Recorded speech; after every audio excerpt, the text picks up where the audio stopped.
بے حد مشکور ہوں جو آپ نے مجھے موقع دیا، اور مجھے کوئی دکھ نہیں ہے، کیونکہ جب دلیل نہیں ہوتی ہے، جب جھوٹ کے پاؤں نہیں ہوتے ہیں تو لوگ سامنا نہیں کر سکتے۔ جناب اسپیکر، لوگ سامنا نہیں کر سکتے۔ کہنے کا مقصد یہ آوازیں یہ تاریخ کا حصہ ہیں۔ کسی کا اگر یہ خیال ہو جو ہمارے جانے سے یہ آوازیں بند ہو جائیں گی تو یہ ان کی خام خیالی ہے۔ میں اتنا کہوں گا، وہ ایک شعر مجھے یاد آ رہا ہے سی ایم صاحب کی حالت کو دیکھ کے، یہ عشق نہیں آساں، یہ عشق نہیں آساں، بس اتنا ہی سمجھ لیجئے، ایک آگ کا دریا ہے اور ڈوب کے جانا ہے، اور ڈوب کے جانا ہے۔ یہ ڈبل گیمیں نہیں چلیں گی اسپیکر صاحب۔ ہم نے تو آپ سے اگری کر لیا تھا، پارلیمانی کمیٹی ہم نے بنا دی آپ کے حکم کے مطابق۔ آج ہمیں مزہ آتا جب ہم تقریریں کر رہے ہوتے جو ہمارا پختونخوا کا اگر بدقسمتی سے چیف منسٹر پکڑا جاتا غیرت کے نام پہ تو پاکستان پیپلز پارٹی، جمعیت، مسلم لیگ نون اپنے چیف ایگزیکٹو کے ساتھ کھڑی ہوتی۔ اس نے تو خیبر پختونخوا کو بھی، خیبر پختونخوا کی غیرت کو بھی انہوں نے پامال کیا ہے، اور اپنے سیاسی کارکنوں کے ساتھ بھی دھوکہ کیا ہے، جس کی صفائیاں دینے کے لیے دوسرا دن ہے یہ لوگ صفائیاں دے رہے ہیں، لیکن ان کے ورکر کیونکہ وہ سیاسی کارکن ہیں، ہم سیاسی کارکن کی کیفیت کو سمجھتے ہیں اسپیکر صاحب۔ جس طریقے سے اور بھونڈے طریقے سے یہ شخص ڈی چوک سے ڈبل گیم کھیلنے کے لیے نکلے ہیں، کبھی 12 ضلع بن جاتے ہیں، کبھی کہتے ہیں میں پختونخوا کی چھت پہ تھا۔ یہ میں نے تو نہیں کہا، جو حسن رؤف نے کہا ہے، وزیر اعلیٰ کے بیان میں جھول ہے۔ آپ کا یہ سیکٹری انفارمیشن ہے جناب اسپیکر، تحریک انصاف کا، یہ پیپلز پارٹی کا نہیں ہے۔ اس کے پاس عہدہ ہے۔ کل کا بیان ہے، میں خود ذاتی طور پہ سن کے مجھے شرم محسوس ہوئی، جو وزیر اعلیٰ کے بیان میں جھول ہے۔ بیرسٹر سیف کہتے ہیں وہ چھت پہ چڑھے ہوئے تھے، وزیر اعلیٰ صاحب کہتے ہیں میں 12 ضلع، آج بھی 12 ضلع پورے نہیں گنوائے، آپ تو اس علاقے کے ہیں۔ جناب اسپیکر، جب ہم نے کمیٹی بنا لی، ہم تو اس واقعے کے اوپر مٹی ڈالنا چاہتے تھے، کیونکہ شرم آتی ہے۔ پنجاب سے لوگ باتیں کر رہے ہیں، سندھ سے کر رہے ہیں، بلوچستان سے کر رہے ہیں۔ قیادت اس طرح ہوتی ہے جو ورکروں کو چھوڑ کے بیچ چوراہے سے بھاگ جائے۔ کہنے کا مقصد یہ، ہم نے تو جب آپ نے کمیٹی بنا دی جناب اسپیکر، ہم نے کہا چلے ٹھیک ہے اس بات کو چھوڑے، وہ کمیٹی بیٹھے گی، ہم بند کمرے میں بیٹھ کے اس کی پروب کریں گے۔ اور کل بھی ہم نے کنڈیم کیا جس نے بھی پختونخوا ہاؤس میں غیر قانونی غیر آئینی کام کیا ہے۔ اسپیکر صاحب، میں بحیثیت پارلیمانی لیڈر پاکستان پیپلز پارٹی آپ کے ساتھ کھڑا ہوں، ہم ثابت کریں گے اور انشاءاللہ آپ سے آگے کھڑے ہوں گے اس پختونخوا ہاؤس کی پروٹیکشن کے لیے، کیونکہ ہم نے حلف اٹھایا ہوا ہے۔ جناب اسپیکر، یہ تمام باتوں سے ہم ایگری کرتے ہیں۔ اگر کسی نے گاڑیاں توڑی ہیں، کسی نے پختونخوا ہاؤس کے اوپر غیر قانونی غیر آئینی حملہ کیا ہے، آج شفیع اللہ صاحب نے پروڈکشن آرڈر کی بات کی ہے، کم از کم ہمیں فخر محسوس ہوا، ہمارے بندے پکڑے گئے، بھاگے تو نہیں ہے نا۔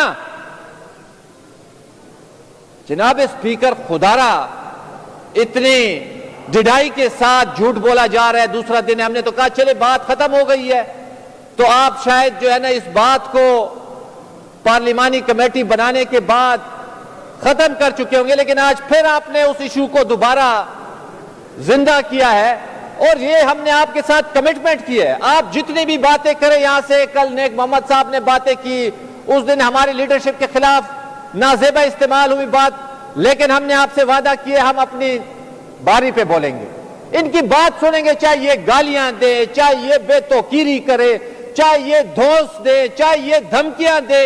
اس دن بھی وزیر اعلیٰ صاحب یہاں پہ بیٹھ کے مجھے گالیاں دیتے رہے، لیکن یہ پارلیمان ہے، ہمیں پتہ ہے اس کی تقدس کس طرح کی جاتی ہے۔ ہم اپنی باری پہ دلیل سے بات کریں گے، ان کی باتیں سنیں گے، کریں جتنی بھی یہ کریں۔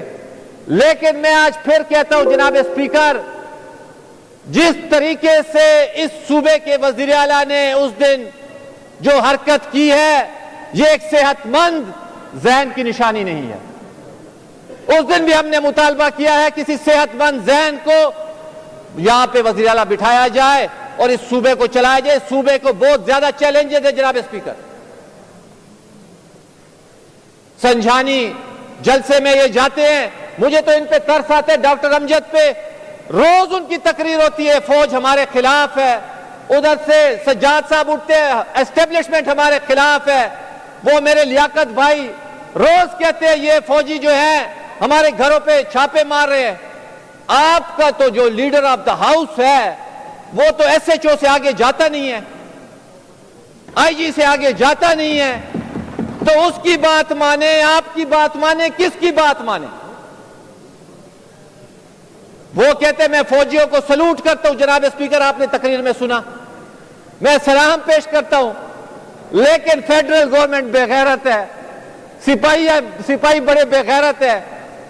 جناب اسپیکر یہ چیف ایگزیکٹو کی تقریر ہوتی ہے, یہ لہجہ ہوتا ہے, یہ طریقہ کار ہے.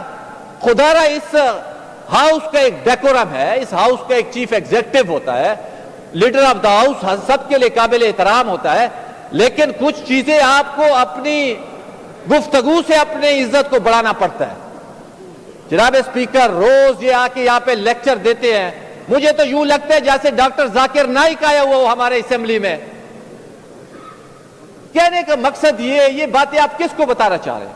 آپ جائے اپنے ورکروں کو مطمئن کریں. اب ہم نے تو نہیں کہا تھا جو آپ بیچ جنگ میں بھاگ جائیں. آج ہمارا چیف ایگزیکٹو اگر وفاقی حکومت میں پکڑا ہوتا تو ہم سب سے پہلے ہوتے. جو کیوں پکڑا؟ کیونکہ اس کے پاس مینڈیٹ تھا, اس کے پاس اس ہاؤس کی اکثریت تھی. بھاگنے کا تو ہم نے کبھی بھی مشورہ نہیں دیا. 2 وزیر اعظم ہمارے شہید ہوئے, ہم نے کہا پاکستان کھپے. بار بار یہ سٹوری سناتے ہیں, سندھ نے 2 وزیر اعظموں کی لاشیں اپنے سندھ میں بھیجی. انہوں نے تو کبھی نہیں کہا جو ایک گولی کے پیچھے ہم 10 گولیاں ماریں گے. انہوں نے تو کبھی بھی نہیں کہا یہ بے غیرت ہے, یہ لچے, یہ لفنگے ہیں. جناب اسپیکر آپ کیا کرنا چاہتے ہیں؟ اس ملک کو لڑانا چاہتے ہیں, اکائیوں کو لڑانا چاہتے ہیں؟ آلریڈی ہمارا صوبہ تباہی کی طرف گامزن ہے. آپ نے صوبے کو مسلح لوگوں کے حوالے کر دیا ہے. شام کے بعد ہم اپنے علاقوں میں پھر نہیں سکتے. آپ وفاقی اکائیوں کو لڑانے کی کر رہے ہیں. خدا را میری آپ سے 10 بستہ گزارش ہے, اس وفاقی کابینہ سے گزارش ہے, سنجیدہ ہو جائیں. یہ فلمی شوٹنگ کسی فلم میں تو اچھی لگ سکتی ہے, لیکن پریکٹیکلی جناب اسپیکر یہ خیبر پختونخوا کے وزیر اعلیٰ کی کہانی نہیں ہے, یہ کسی ڈان فلم کی شوٹنگ ہے. آپ نے بھی سنا ہوگا وہ کہتے ہیں نا 12 ملکوں کی پولیس مجھے ڈھونڈ رہی ہے, یہ وہی 12 ضلع ہیں. کہنے کا مقصد یہ جناب اسپیکر, جنوبی اضلاع نو گو ایریا بن چکے ہیں. نو گو ایریا جنوبی اضلاع.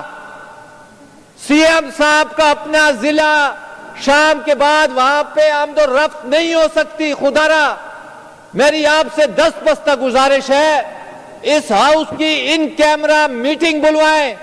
آپ یہاں پہ سیکیورٹی فورسز کے لوگوں کو ان کیمرہ ہاؤس کی بریفنگ کروائیں. اگر ہم لوگوں کو تحفظ نہیں دے سکتے, اگر ہم لوگوں کو پروٹیکشن نہیں دے سکتے, تو اس ہاؤس میں بیٹھنے کا بھی ہمارا فائدہ نہیں ہے. جناب اسپیکر, جناب اسپیکر ہم ان کے ساتھ ہے. پہلے دن ہم نے کہا تھا ہم ان کے ساتھ ہیں, لیکن خدا نے یہ کچھ تو سنجیدگی کا مظاہرہ کریں.